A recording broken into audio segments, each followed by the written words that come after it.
I'm Charlotte McLeod with the Investing News Network, and here today with me is Adrian Day, President of Adrian Day Asset Management. Thank you so much for being here online with me today. Great to be speaking with you again. Well, thank you, Charlotte, for having me. Yeah, so let's jump right into our questions. I want to start by talking about some quite recent news in the gold space, which is the merger announcement between Agnico Eagle and Kirkland Lake Gold. Just to begin, I wonder what your thoughts are on this deal. What are you thinking? What did you think when you saw it? Yeah, you are jumping right in, aren't you? Well, we are big owners of Agnico, and I do not at the moment own Kirkland, just so people know where I'm coming from. You know, it's interesting, a few thoughts. I mean, the companies are in many ways pretty similar in that they're both in good jurisdictions, they both have a number of assets, they both have good development pipelines, they both have good balance sheets, they both have good managements. So unlike some of the mergers that we've had in the past, where you can say, oh, I know why they're doing that, it's because they want, you know, a great CEO, or they want exposure to Canada, which they don't have, or whatever. In this case, they're both reasonably similar companies. And that's why the merger, the no premium merger, sort of makes sense in this case. And I think what they're trying to do is get from that, you know, major miner status to super mining status. And at the super mining status, where they are on a level with Barrick and Newmont, and then it starts to drop pretty quickly after that. But they will be the company with the best political profile among what we'll call the super majors. And that will make them appeal, I think, quite a lot to generalists. So, you know, from that point of view, I think I can see the logic, and I think it makes sense. Now, having said that, there's a lot of Kirkland Lake people that I've spoken to who you know, they wanted a premium, and they're kind of upset. I mean, everybody always thinks their company, you know, their company's better than everybody else's, right? So I'm sure if Kirkland had bought Agnico, I'd be wanting a premium. And it's got to pass by 2/3 of Kirkland shareholders. So it's not 100% clear, frankly, that this will happen. Okay, so we've got a lot of things to unpack there. I want to go back to that super major, super minor idea. I don't know if I've heard that term before, but I like it. I have been hearing from people that I've been speaking to in these interviews that size really does matter in the gold space. You know, you mentioned it's necessary to attract generalist investors. I've heard that it also brings in larger investors to these companies. So do you think that idea and those attitudes will affect what we see in M&A in the gold space as we move forward? No, in many ways, I think Agnico Kirkland is a one-off situation because of the similarity, as I say, of the companies and their political risk profile. I don't think bigger by itself means better, but to get a generalist, you know, a generalist is going to start, if he doesn't start by wanting gold itself or the GDX, he's going to start with the larger companies, right? So you start looking at Barrick, oh my gosh, Papua New Guinea, Argentina, Africa. Let's move on to the next one. And when you come across Agnico Kirkland, then suddenly you say, wow, this is a company that I like their profile, I like their balance sheet. Oh man, the stock price has actually done well over the last 10 years. How unusual for a gold company.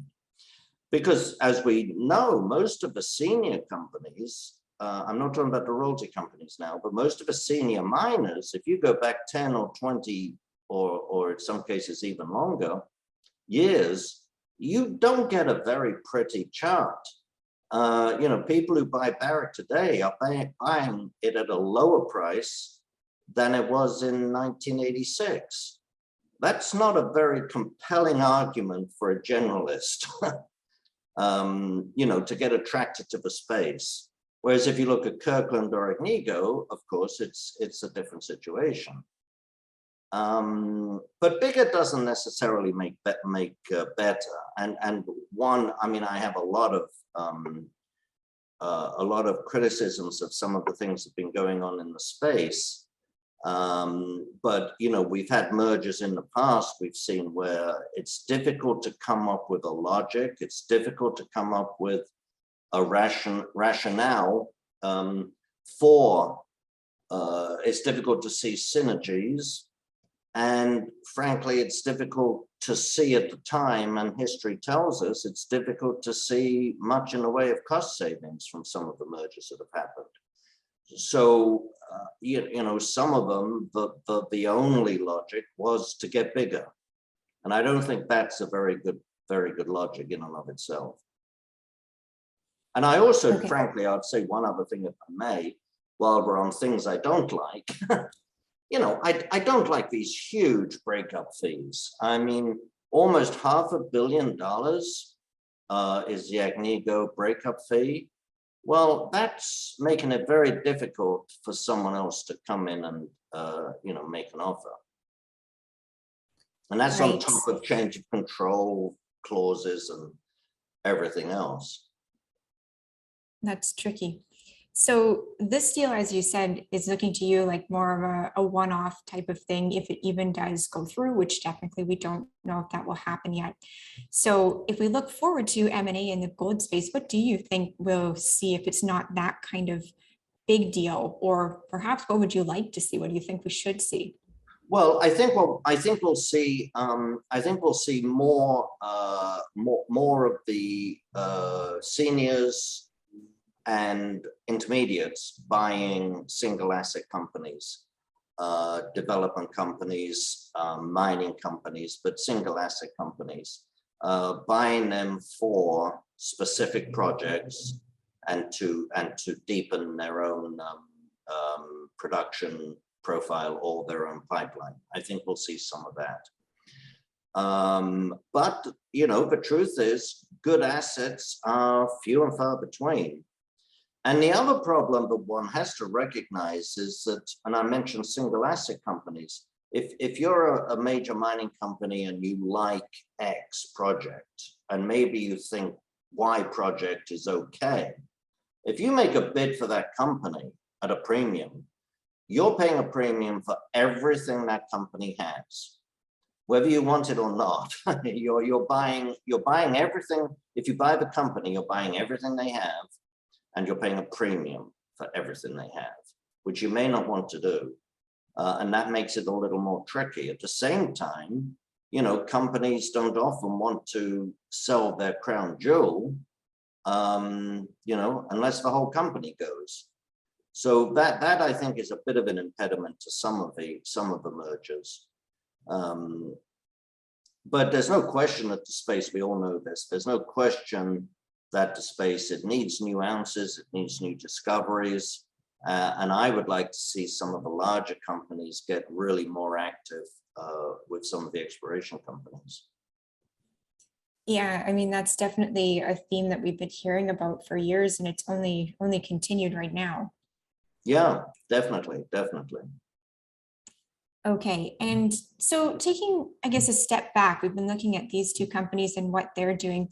What about the gold market as a whole, the miners? How are they performing? What are your thoughts on that? Because I know there's been quite a bit of disappointment in the space. Yeah, gosh, that's a big question. I mean, we'll start with gold, because the senior mining companies are not going to go up as a group unless gold goes up.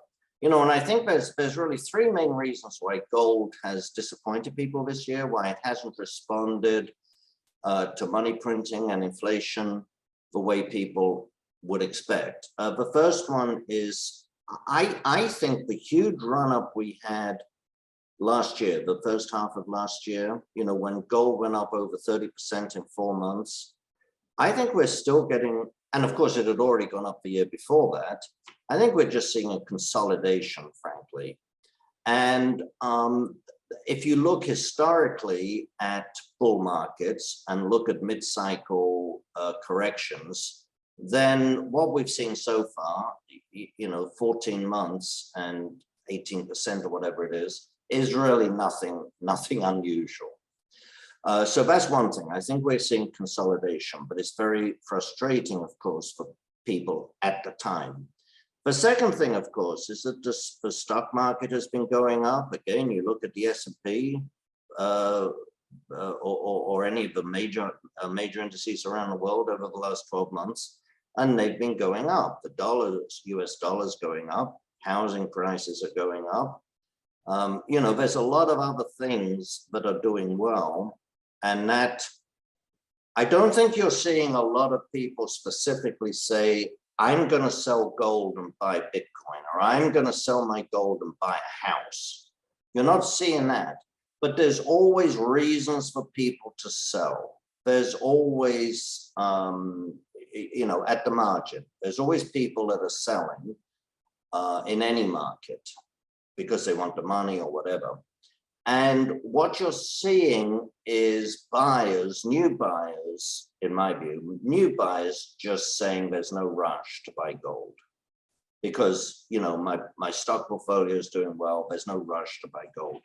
The third thing, of course, and perhaps in many ways the most important, is this constant Federal Reserve talking about tapering.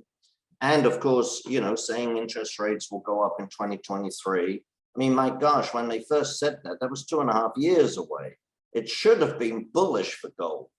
But I think it was just reminded the gold market that the Fed was talking about interest rates. Now, a lot of the Fed members, as you probably know, almost half the Fed members want to start raising rates next year. Whether it happens or not is a different issue. We can talk about that separately. My point is that the constant talk about tapering, and then Jerome Powell just 2 weeks ago after the Fed meeting said that they would start tapering in December and it would last for 8 months. That is a big ball and chain, a big anchor on gold.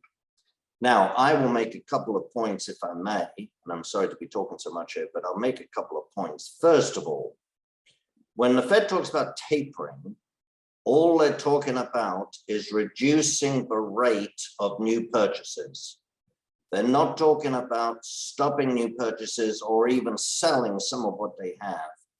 So even if they do start tapering, the balance sheet will still be higher this time next year than it is today. That's something very important to realize. The second thing is on interest rates. The Fed has demonstrated for the last 10 years that it is extremely reluctant to raise interest rates. And there's a lot of reasons for that. But right now, the economy is not solid enough. It's too fragile to have significant increases in interest rates. The federal government deficit is too high to be raising rates meaningfully. And so I think that the tapering and interest rate hikes, when they finally come, will be a lot less and a lot later than the market is currently thinking. Why the market still believes what the Federal Reserve says, I have no idea, because they played this trick over and over again. And lastly, if I may, and this is very important for gold investors, the last 3 times the Fed has started tightening, we had a similar pattern, which is when they start talking about it, gold goes down. And it'll go down for 6 or 8 months while they're talking about it. But as soon as they start either raising rates or tapering, gold bottoms and turns around, which seems counterintuitive. But it's a little bit like buy the rumor, sell the news, only in this case, sell the rumor, buy the news. And the market, when the Fed starts raising rates or tapering, the market realizes that it's just too little and too late. And you saw this in August 2005, when we had interest rates move up. The first of, was it 6, 7, 8 interest rate hikes, tiny interest rate hikes by Greenspan. gold bottomed the very same month. You look at December 2015, when we had that rate hike. Again, gold bottomed in December 2015. It's up from 10,050 up to 1750 or whatever it is today since the end of 2015. So that was a signal to buy. And then lastly, the last tapering that we had, well, the only time it's been called tapering, the Fed started talking about tapering in May of 2013. And for 7 or 8 months, gold slid and declined. But when they started tapering right before Christmas, if you recall, in 2013, when they started, again, gold bottomed almost to the day. So gold investors should not be worried about tapering. We should be worried about the Fed talking about doing it, not actually doing it. Okay, that's very interesting. So it's kind of like the uncertainty and all the talk swirling around is putting a damper on it. And when we see that decisive action, that's when we'll get to the bottom. And that could be a cue for some upward momentum for gold. Absolutely. Now, it would be different if Paul Volcker were the Fed chair. Of course, he never will be because the gentleman's deceased. But, you know, if Paul Volcker was the Fed chair and he raised interest rates in 3 goes, you know, from 6% to 10% to 15%, that would be different. But that's not going to happen. The steps that they're going to take are going to be so minuscule that gold will just say, the gold investor will just say it's too little too late. Right. And I remember we talked last in, I think, May, so back in the spring, it's been a while. And you were saying then that perhaps toward the end of the year, we would start to see some upward momentum in gold. And it seems like that is starting to fit. So do you still feel that way?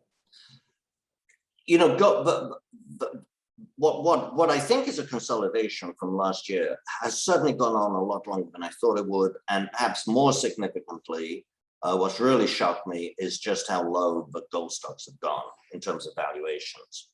But yeah, I think gold actually bottomed in March this year. I think it bottomed and it's just slowly, you know, and in a very volatile move, you know, moving up. You know, my sense is that we could have a little bit more of this weakness back and forth. But when gold does move, I think it's going to move very, very strongly, very sharply, because there's so many people waiting on the sidelines who don't see, you know, who don't feel the urgency. And the same goes for the gold stocks, only, you know, to a greater extent. I mean, the senior gold stocks right now are at close to their lowest valuations for 20 years, which simply doesn't make sense. You know, price to EBITDA for the XAU is the lowest it's been for 20 years. And other multiples, other metrics like price to free cash flow, price to cash flow, price to book value are in the lowest 25 percentile. Again, when the gold price is where it is, when gold mining companies are making money, they're making you know, good cash flow right now, the stock shouldn't be trading at such low multiples. Yeah, one of the common things I've been hearing this year, really definitely over the last 6 months or so, is what we're seeing among the gold stocks in the gold price doesn't really make sense. So what's your advice for investors who are looking at this and they are feeling discouraged? How would you tell them to go forward? Well, I'm sure most of the people that are listening are people who are already investing in gold, right? Probably. Yes, yeah. Probably. So, you know, one of the things that I think is a good idea to do at a time like this is go through your portfolio with a really sharp knife, or whatever the expression is. And, you know, you can, if it's not in an IRA or a RSP, is that what you call them up there? You know, if it's not in a tax advantaged account, you know, you can generate some tax losses and you can upgrade your portfolio, you know, sell this company and buy that company. Now, I'm not a big fan of just churning accounts for the sake of it. And I'm not a broker, obviously, I get nothing out of that. But I mean, I'm just not a fan of doing that. But I think if you really examine your portfolio from fundamentals, start again, and do I want to own this company? And answer that question for every single stock in your portfolio. Again, don't forget about where the stock price is today relative to where it was, because where it was isn't relevant. The market doesn't care what price you paid. That's an old saying, but it's so true. The market doesn't care. Look at the companies, decide if you want to own them, and if you don't, or if you think there's something better to put your money into, then sell it, take the tax loss, upgrade your portfolio. So that's certainly one thing we can do. The other thing I would mention is gold stocks, particularly the seniors, which are the first to move when gold turns. They're the first to move and the more certain to move, right? If you buy Barrick and Agnico and Newmont and Goldfields, and gold goes to 2,000, you can be reasonably sure as we can of anything in this life, that those stocks will move up. Not necessarily true for, Ajax Exploration or whatever. And I hope there's no real company called Ajax Exploration. So the senior companies, I think, will move very, very quickly when gold does move. So, I think it would be a mistake to try to exit those and say, or not invest in those companies now, because you're just waiting until gold turns. When gold turns, it'll be too late. Now, on the exploration companies, I think we're still going to see we're going to see a lot of tax loss selling this year. That's a phenomenon that you see many, many years, of course. But this year, I think it's going to be exaggerated, because gold stocks are about the only place that investors have losses, by and large. Obviously, it all depends on where at what time you bought something, but you don't have losses in the broad market, in the S&P. You don't have losses in foreign markets, which have all done well this year, or they've moved up this year. Most people don't have big losses in Bitcoin and other cryptos, etc. You don't even have losses in oil stocks this year, because probably a lot of the tax loss selling in oil stocks happened last year. So gold stocks are about the only place, the only broad sector, but people have a lot of big tax losses, and I think we're going to see a lot of tax loss selling at the end of the year. So if you're looking at exploration companies, some of my friends won't like me saying this, but I would say be very, very, very disciplined and patient. We'll probably see lower prices in December than we're seeing today. Right. And as you talk about the losses people have seen in gold stocks compared to pretty much everywhere else, maybe we can talk about some commodities that are having a better time where you are seeing opportunities right now. Yeah, okay.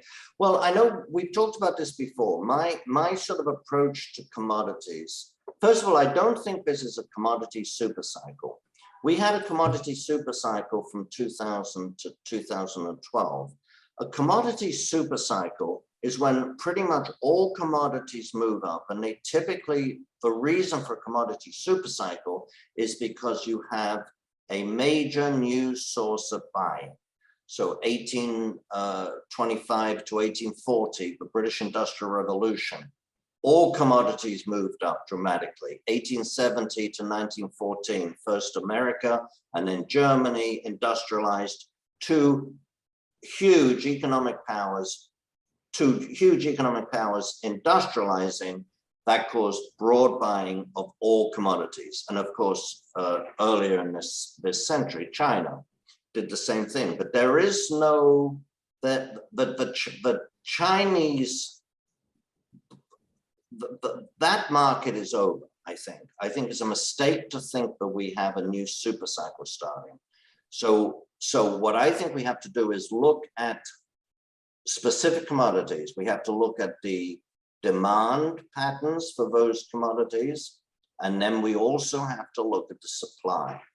Now, the demand for a lot of commodities remains very, very strong because China's economy continues to grow, and it continues to grow at a high level, less than it was, but still a high level. We're talking about infrastructure in the US. We're talking about a global economic recovery. So most commodities have reasonable demand looking ahead. Some of them, like copper, nickel, they have very strong demand profiles because of, you know, electrification and electric vehicles. But I think you also need to look at the demand of the supply. And I favor commodities where there is a definite, I favor commodities where there is no excess of supply readily available. I hate to talk about shortage because, of course, price takes care of shortages. You know, there won't be a, when people say there's an excess demand over supply, well, that's not really true. It's just like in the stock market. Every time a stock is sold, someone's buying it. So there's no excess of demand over supply. There's only an excess of demand over supply or supply over demand at a particular price, and price takes care of it. Sorry, that's a tangent. Let's get back to the thing. So if you look at commodities where there is a potential shortage, which means, you know, at today's level, there's a shortage of physical demand of supply for the potential demand. Copper is a perfect example. And we've talked about this before, but copper mines being such huge, capital intensive mines, they typically take at least 5 years from the go ahead of the board of directors to the first production. What that means is that you can look out 5 years and have reasonable clarity on the amount of copper that is likely to be produced.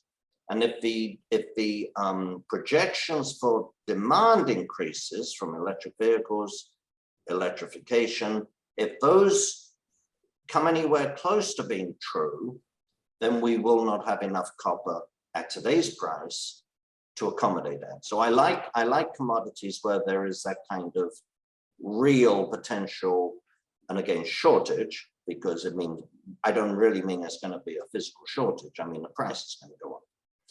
There's other commodities where I'm a little more cautious, where you have excess capacity right now.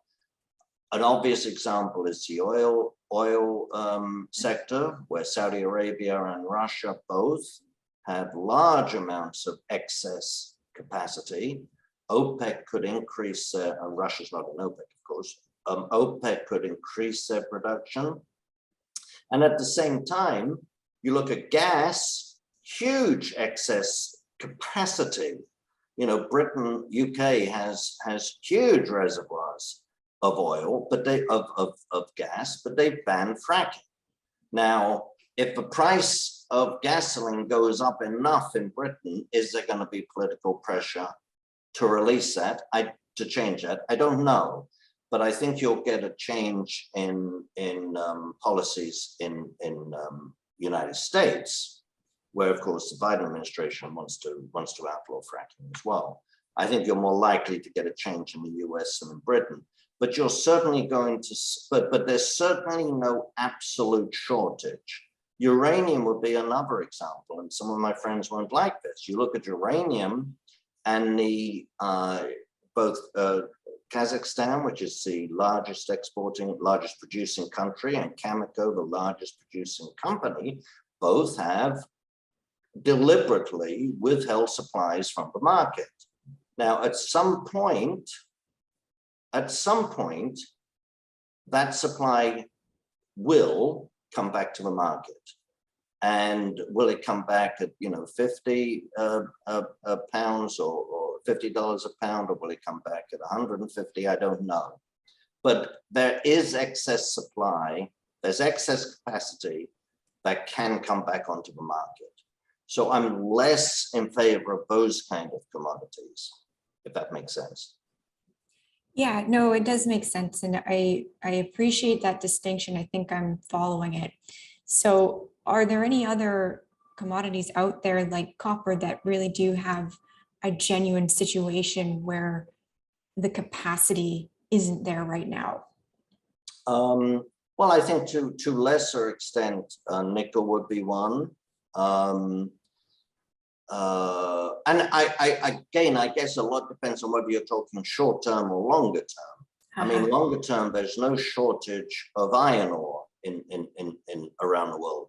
There's actually no shortage of most rare earths. They're not really rare at all, as you probably know. They're fairly common. It's more a matter of, are they found in concentrations where mining makes sense? And do jurisdictions want, that kind of mining in their backyard? That's another question. But I think nickel is one that falls into that category. A lot of agricultural products, frankly, if we're going to broaden it from resources to commodities, they fall into that category because we have less and less arable land, shortages of water, of potable water, and I think we're going to get shortages of agricultural products as well. So agricultural land, not wheat and things like that, but nuts and fruits and vegetables will take a very high premium in coming years. Yeah, that's when I've started to hear come up a little bit more once you take that broader look at commodities. So I don't have a lot of knowledge about that. I'm not sure how investors would approach it, but I do think it's good to start being aware of those different avenues that people might want to look at. Well, start being aware of it and looking at it. And yes, you raise a really interesting point. You can make a macro case for something, but when you start looking at ways to invest, well, they're not so attractive. Water to me is the most obvious case for that, because we can all look at water and say how there's a shortage of potable water.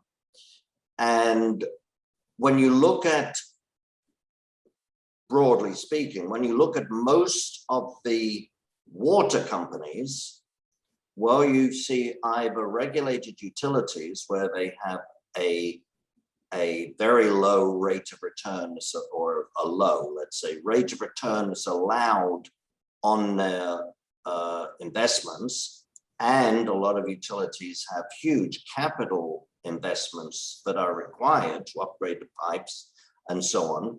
And yet, like a utility, a regulated utility, they're not allowed to, make huge amounts of money.